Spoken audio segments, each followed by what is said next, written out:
than these guys would have had. So yes, two of the smaller names, two of the guys looking for a breakout performance, but two decks that need to have a spotlight shined on them. Quest Rogue on both sides means that Dan's bold prediction that he was so keen to talk about at the end of that line out of these double elimination groups all the way to championships. Yeah, and another list that Dan was talking about a lot as well was the Cube Warlock, and both Warlocks have actually just been banned out, Yes. so we're not going to see them. And instead we're going to see double Hunter, double Rogue, double Druid. There's only double Dragon left at this point. That is a mirror match I would like to see in Hearthstone. Just double Dragons. Yeah. That would be pretty cool. We have Quest Rogue on both sides, as mentioned. Token Druid on one side versus the Mali Tog Druid, and then both Warlocks being banned. One of them Zoo, one of them the Q Block, leaving us with just those two Hunters left, which are both the Death Rattle variant. I'm happy to see some Quest Rogue this series, though. I've actually been playing a ton of Quest Rogue recently. Yes, Twitch chat, I am that guy. I have been playing Quest Rogue while it's been the strongest deck in the game. He's always been that guy. Come at me.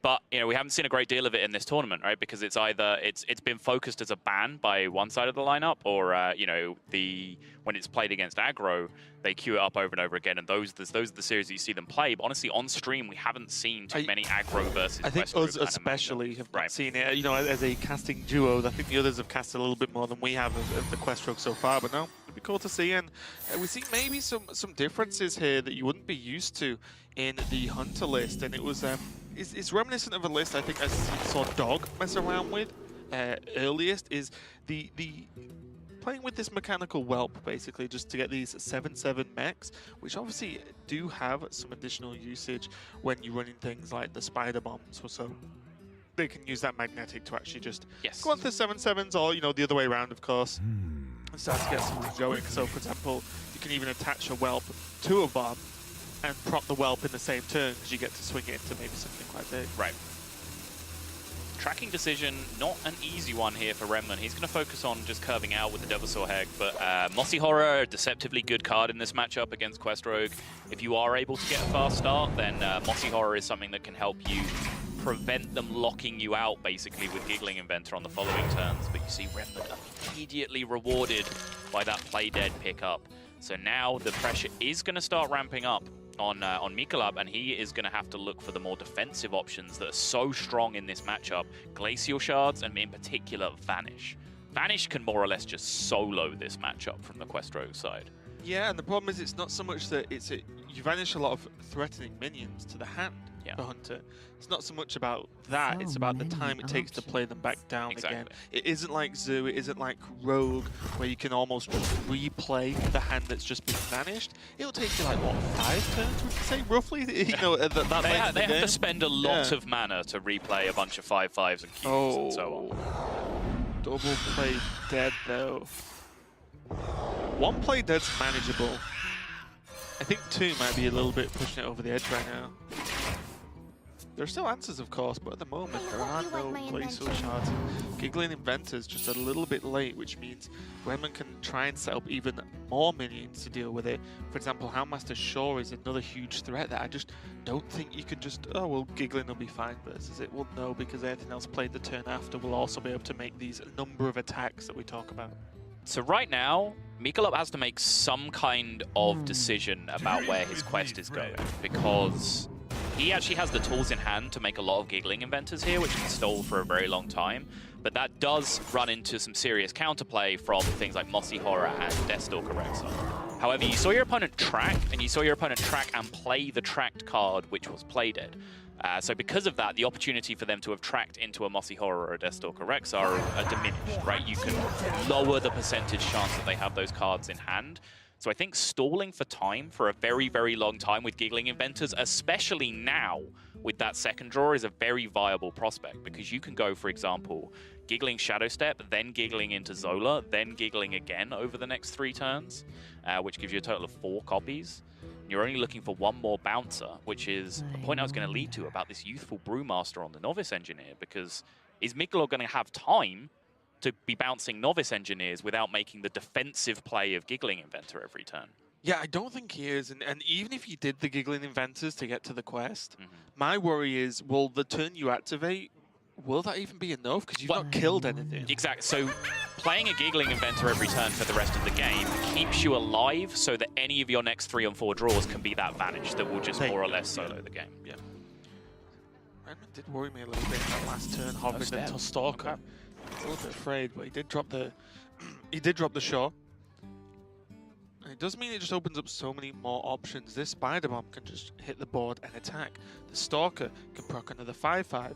Both can attack. That's just multiple attacks that can go into these Annoyatrons that aren't your minions that can go phase. And this is why Shaw just on curve is so dangerous against Rogue. Yep. And you know, it takes a lot for me to say Giggling Inventor is enough.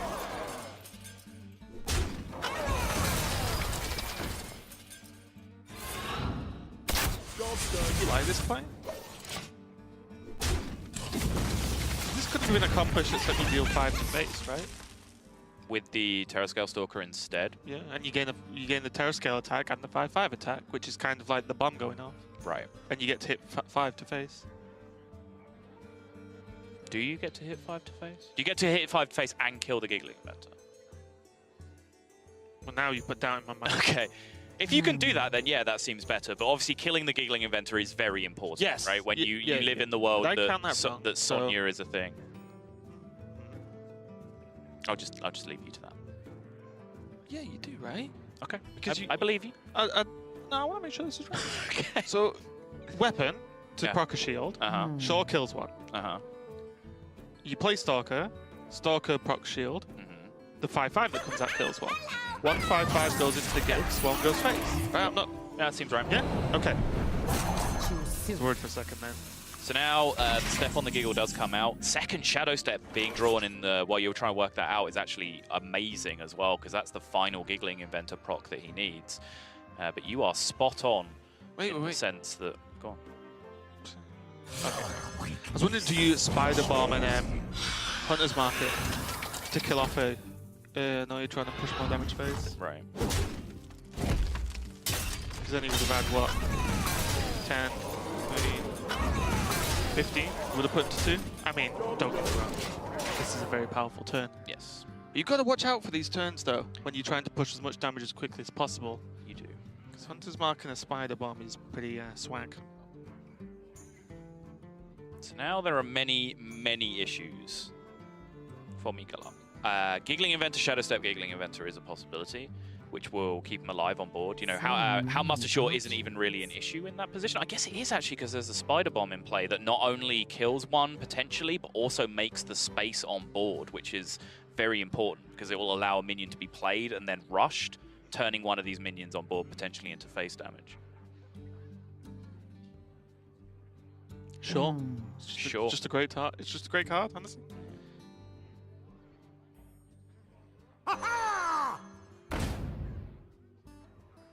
He's going to try and deckhand first to eliminate that problem, but again, that still does just immediately open up that space on board that can allow a minion to be rushed out.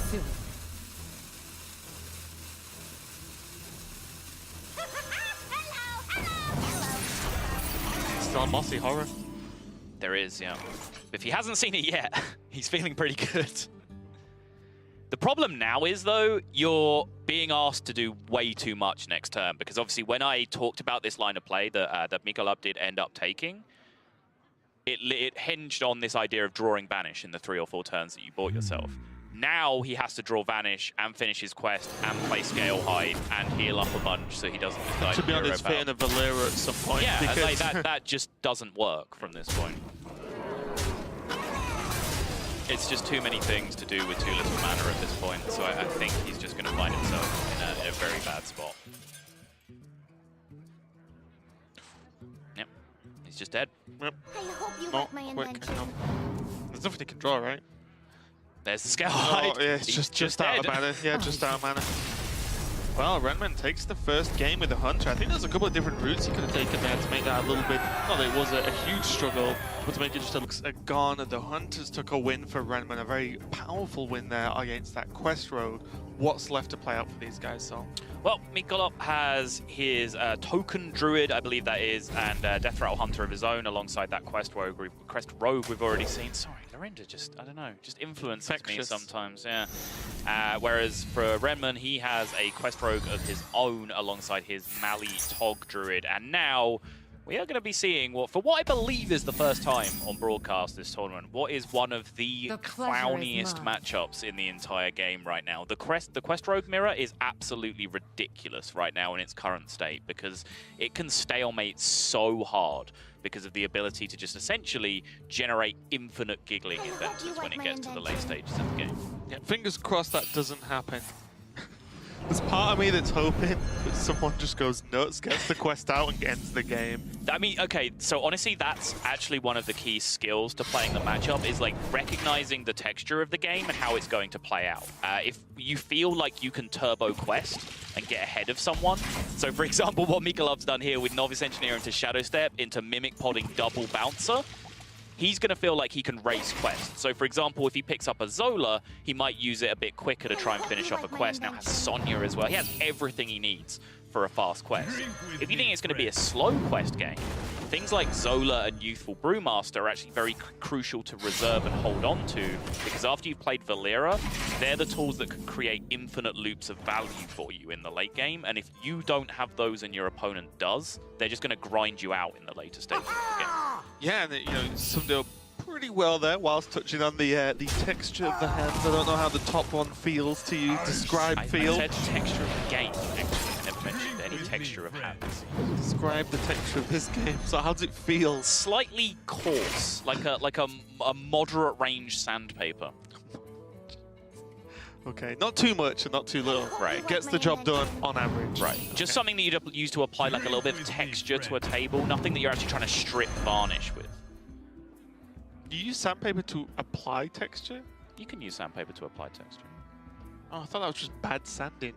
But like sandpaper's only used to smooth something out. Sure. So there isn't so much of a, I guess smooth is a texture. Smooth is a texture. Oh, it's one of those stupid things you get locked into, isn't it?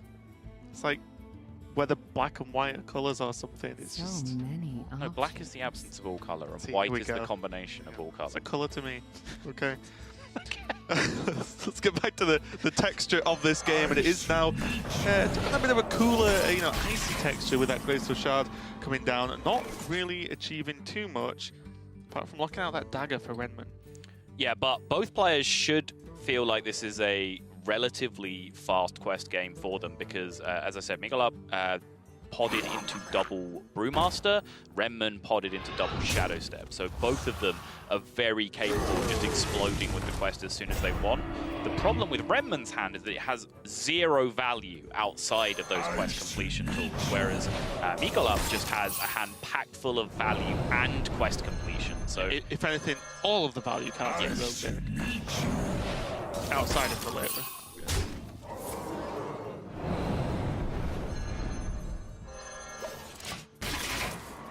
Graceful Shard is going to be nice though, just to stop any progression that can happen in these kind of weird versions of the matchup, right, where the minion interactions actually do matter, versus a lot of the time you're playing the minions to proc quest, to cycle, to juggle.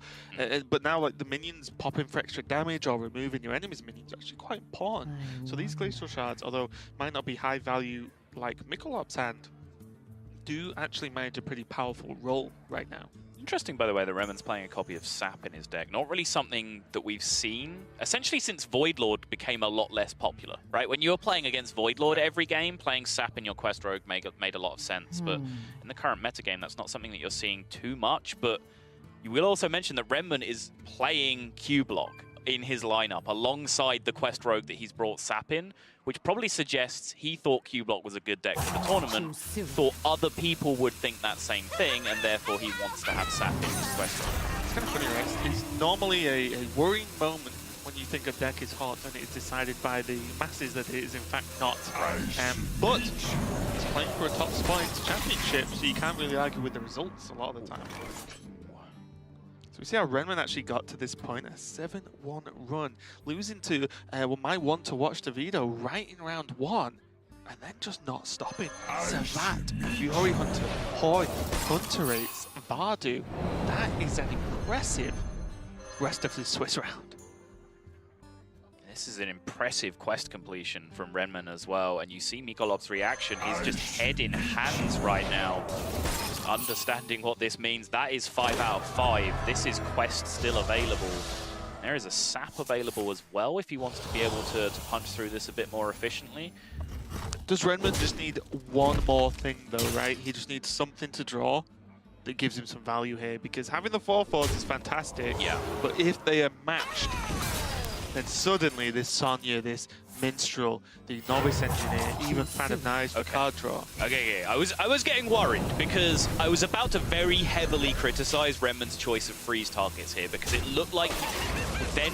So I thought he'd frozen the wrong targets, then I looked at his hand and went, okay, that's fine. He can coin sap and then kill the Giggling Inventor. Then it looked like he wasn't going to do that either, and that was going to put him in a position where he could potentially just throw this entire game away, because leaving that Giggling Inventor on the board and having Sonya come down behind it, it doesn't matter how many 4/4s you have if your opponent can play 1-mana Giggling Inventors for the rest of the game. Like, that's just not a thing that ever matters. So he had to find some way there of neutralizing the Giggling Inventor body itself, and the two ways of doing that were freezing it or using the sap to kill it. And he ended up going with the sap and kill option. But mikolop still has a decent Sonya turn available to him, since he has the Stone Tusk Boar here that can allow him to take some of the pressure off the board and kind of reset his quest, start again basically on the Stone Tusk Boar, and just get it all done in one smooth moment. Too soon. Yeah, and I think your point about how to deal with whatever the other rogue has is quite important, because it's very similar to, say, mikolop, or say RENMEN, sorry, was at 5 health. Well, you want to block that Scale Hide out, or you want minions on the board to be able to attack with that Scale Hide, so then that's the priority minion. Sometimes it's Glacial Shard if you're playing the deck with a few big minions like Death Rattle Hunter, so you really do have to know what the threat is in every given matchup to be able to answer it as well as possible.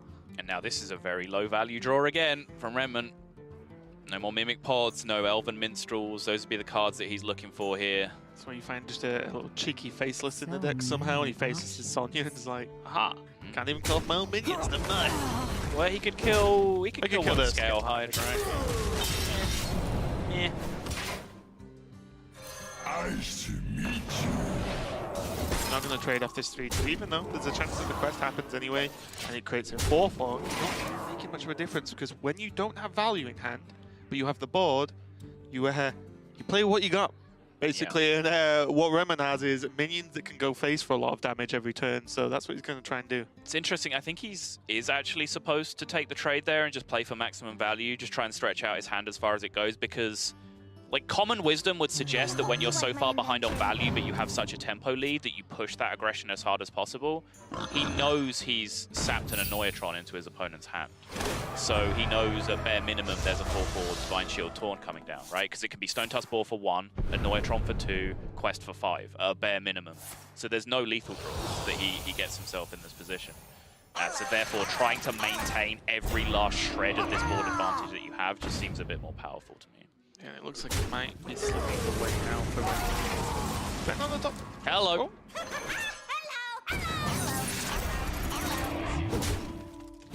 Well, that's a good one. You have 1/4/4 Divine Shield, or had 1/4/4 Divine Shield Taunt. Now he has 2, and now this is where it gets hard, because unlike the turn earlier where RENMEN cleared up the Giggling Inventor, mikolop has to kill a 4/4 Giggling Inventor to stop any potential, bounce effects like Shadow Step or Brewmaster. Yeah, Fan of Knives does come in very, very clutch there. It's one of the reasons why I love that tech in the deck so much right now, is that, yes, it's an extra insurance policy against aggro, but it's an anti-aggro card that still finds good utility against other decks. You know, it can turn your 4/4s into killing Spreading Plague in one turn, and 1/5s against Druid. It can kill Giggling Inventors and strip Divine Shields. It's almost like you pay half the mana of a Mossy Horror, you don't get the minion, you do half the job, take off the Divine Shield. Draw a card. And draw a card. And it's preppable. So yeah. When you compare it like that, if people are talking about tech to help with Giggling Inventor, Fan of Knives really isn't a bad one at all. Absolutely. Oh, the giggling off the Elven Minstrel. That might now just be a lock. RENMEN had just held back this Stone Tusk Boar. He was looking for some kind of Valera, magic to happen with that Stone Tusk. but it's not going to happen in the face of all this damage that he's now facing down, as well as the huge brick wall. And that was the problem. Both players had an incredibly fast quest activation, but RENMEN had to do it all on shadow steps. And worst case, just as what he did with the boss, just completely change it. Yep. It's crazy. If you just play a novice engineer, shadow step it a couple of times, and then just give up on that as your quest activation, honestly, you're still a lot closer than you were before, because you're that much closer to Sonya, which completes the quest on its own. You're that much closer to Valera, which can complete the quest on its own. All of these excellent tools that can get you there in the long run. Okay, well, let's get into the next game. It's all even for these two players, and this is a winner's game. So this is the winner is gonna go into the championships for the fall season and represent Europe, and most importantly, have a shot at that world championship spot. It's going to be the Hunter versus the Druid. And what was RENMEN's Druid again? Was it the hybrid of hybrids? Yes, RENMEN is playing what we're referring to mostly as Hybrid Druid, or Mali Togwaggle Druid, if you want to give it its full anointed title. Basically, Malagos Druid and Togwaggle Druid just all thrown together in one, which, you could argue when you're bringing anti-control, yeah, that's the one you want to be bringing, because it's the one that has all of the win conditions, not just some of them, all of them. Yeah, and the nice thing about Druid as well, specifically at the moment, is even the anti-control Druids have game against aggro. Yes, they're called Druid cards. Yeah, exactly. That's what I mean, though. It's like the safest, and we saw it in the representation of Druid as well, the most represented class in the tournament. It's just the safest Swiss class at the moment, because it is so good versus aggro, even when you build it greedy. Because guess what? You're not greedy enough to not play branching paths or even spreading plague, for example. Yeah, it's why a lot of when you see them, the aggro lineup come up against this anti-control lineup, it's often the Druid that's getting banned from the aggro, right? They're saying, I'll take on your other 3 decks all day of the week. But the Spreading Plague, Branching Path, Swipe, Naturalized Spellstone deck, nah, not so keen on that one.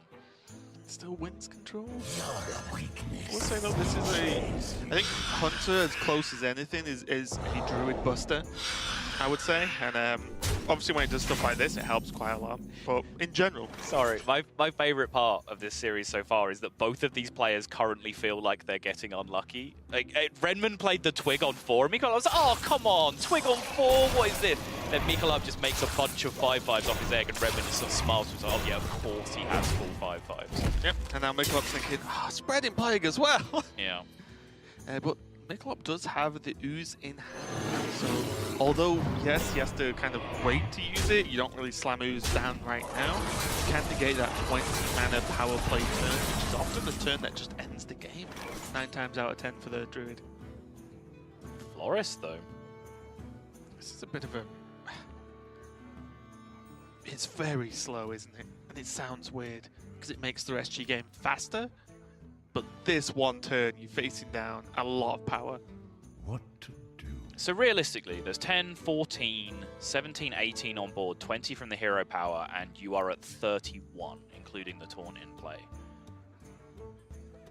If you play the Florist and it hits Mali, you win this game a lot of the time. I think this is the turn to take the risk. And RENMEN seems to agree. Yeah. Well, you aren't dropping Azalina, you aren't swiping, and you sure as heck aren't passing. So... I think you do, it just, this one turn is the danger zone, right? Oh, and there it is. There it goes.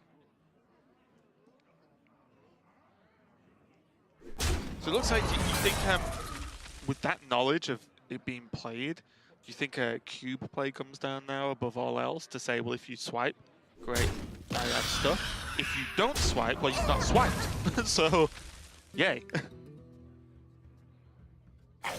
This is the problem, though, right?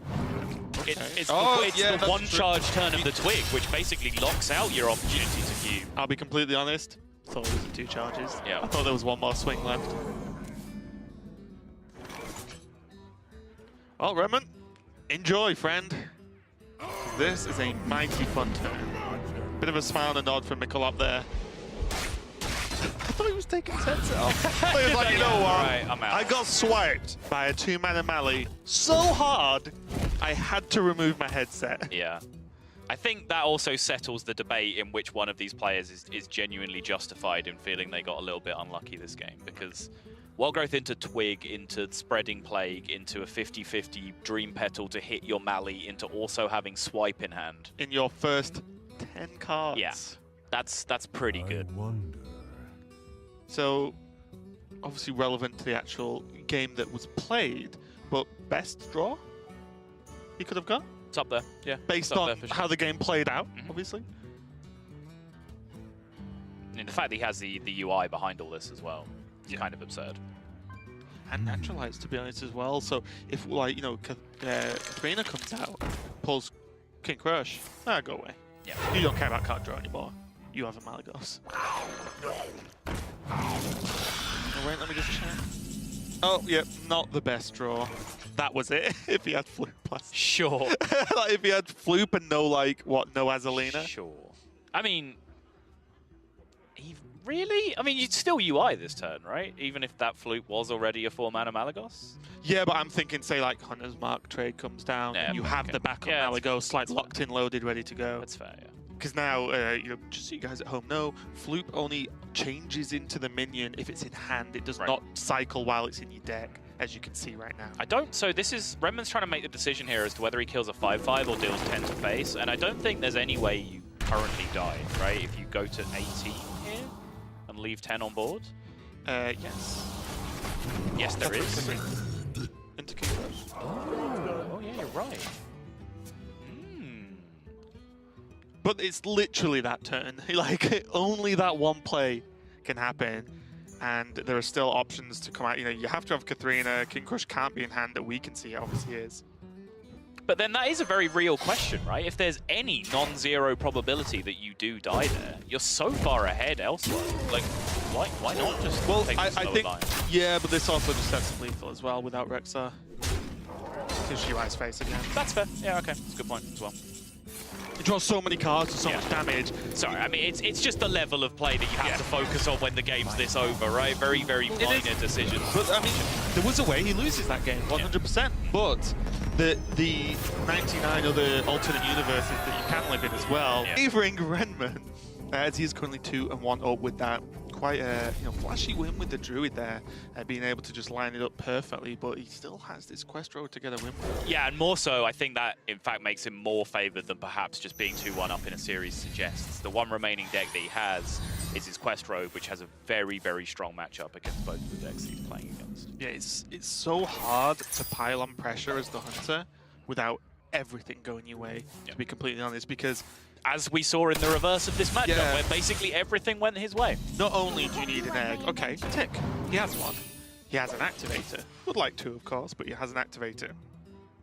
There's a card down here, Raven, that I'm very concerned about. Giggling Inventor. No, the one next to it. To which you say preparation, to which I say no, the other side. And then can now become Luna and just start drawing other cards for you. But yes, preparation, I'm losing it. Vanish is a big deal once you get to those either turn 6s or even earlier if required, but often it's turn 6 plus. But also as well, just even if you make an okay start as the Hunter, one Glacial Shard could just stop. Just stop the game. And that's a huge issue for the Hunter here. RENMEN decides he is just going to gain 3 here. That's all this shard is too likely to do, although there is a chance that it sticks to the board next turn. In fact, a pretty good chance that it sticks to the board next turn, which means, you know, bouncers can be drawn off the top to be able to activate this. Or you can just trade away the 3/3. Also true. Definitely not bad. Clear off as much damage as possible. All you need to do is not get rushed down, similar to how we saw in the previous game. Yep. And actually, even if he doesn't draw a bouncer for it, he can just curve out Giggling Inventor and then just choose not to trade the 3/3. So that way, when he eventually vanishes, he actually gets that Glacial Shard back again because he's kept it alive on the board instead of trading. So RENMEN looks like he's just going to prep Vanish right now. Well, I was going to say, the prep Vanish one gives you 2 very good cards. Another Glacial Shard, another Novice Engineer. My worry was the follow-up can be Terror Scale, well, Egg Terror Scale, which puts you in almost the same spot and then you don't have Vanish anymore. But by proccing the Egg, this has just made the cost of his hand so much higher that he cannot go wide on a board. He can play 1-2 minions maximum, but that even if he had the minions, it's just not that powerful either way. So this is just going to be a single 5/5 in which mikolop knows RENMEN has a Glacial Shard for. Yep. Devil Swords are just so expensive. It's just another of the reasons why Vanish is so powerful. But I do want to continue this argument because he could have achieved this very similar thing playing without the preparation here. If it just, like I said, he'd just played the Giggling Inventor, locked out 4 attacks on board, and just gone face with his minions. The reason why RENMEN has decided to go with the more aggressive prep Vanish line is because that way he plays around Mossy Horror, which is the counter to the line that I'm suggesting. And we see, from mikolop in hand, Mossy Horror is ready and waiting to shut down any such shenanigans. One of the issues with the Mossy Horror in that scenario is that it's not, oh, well, that's annoying. Okay, you blew out my Giggling Inventor. That's annoying. I just took half my life total, and now I don't have a Giggling Inventor. Correct. I am dead. Look at these now. 2 Glacier Shards. Use the bounces as well. RENMEN shaping this up to... activates Quest this time. Oh, yeah, because prep. Nice to meet you. Welp indeed.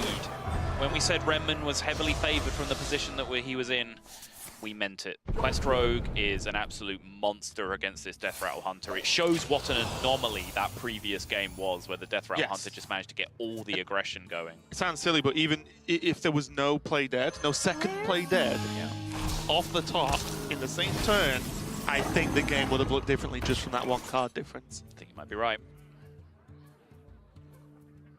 Even Valera now, which, because the game's been played so fast, Valera feels, oh, it won't be for a few turns yet. Next turn if he wants. You know, he can just play Valera, pass a turn over, and enjoy. Giggling Inventor, Stone Tuskball, everything face. But you're not afraid of anything, are you? Nope. Gone. I mean, Rexar's already been played, but Rexar also doesn't do much anymore.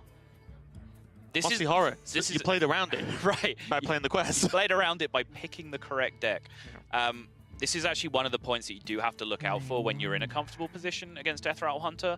They're such a good late game deck that they can actually still outvalue you sometimes. That's incredibly unlikely when you have Valera already in your hand. But I do like really flipping the switch and being very, very aggressive where possible when playing Quest Rogue in this matchup. But hey, if you know the next card in your deck is Sap, you just go ahead and rip that Sap. Yeah, and I will remind you guys, this is the... Whoa. Other way around. He just sapped mikolop to a full hand. Means this Death Rattle will now activate from the RENMEN, correct? Yes. Whoa, RENMEN! Wait, I'm so confused. There's a championship spot on the line, my friends. You want to take a little bit more time, think these things through.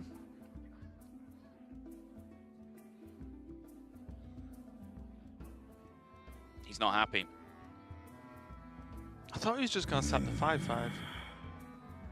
Guess you're worried about cube. Yeah, he would have preferred 2/2/2s instead of... You could have just left the or left the high... Yeah, that's what I mean. Or left it up. Or you could have just played Giggling Inventor, Stone Tuskball, and gone all face. It's true. I will be honest, though. There was a split second before you even said anything where I went, wait, if he saps the high main, the Death Rattle does go off, right? You know, because the card doesn't naturally die like the average player is used to seeing, right? It goes back to hand, then disintegrates. High main's like, not feeling so good. Mr. Stark, I don't feel so good. Mr. Rexar. And on top of all that, but he still had the attacks available at the end of his turn to kill the 3/12 at the end of it all, right? And just roped it out and didn't have time. Now he's facing down a board of infinite taunts. Yeah, I mean... This game just got weird. That was a mess. That's what that was. An unneeded mess, yes. I think. So this is... many options. You've just got a nice big drink and someone's walked past and just slapped out your hand. That's the kind of mess. It's unnecessary. A little bit mean, but it happened. Double Sonya, though.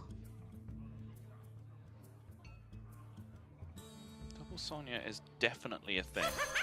You start to worry, though, because there are small chances that...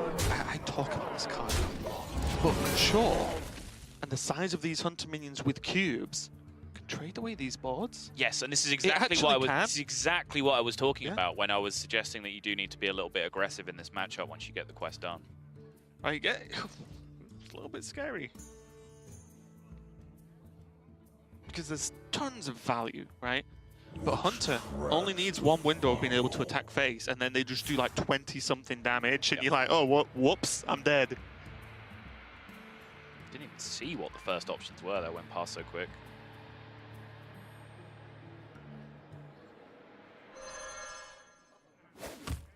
Shark was the auto pick off the first choice, it seems like. Having flashbacks to that sap.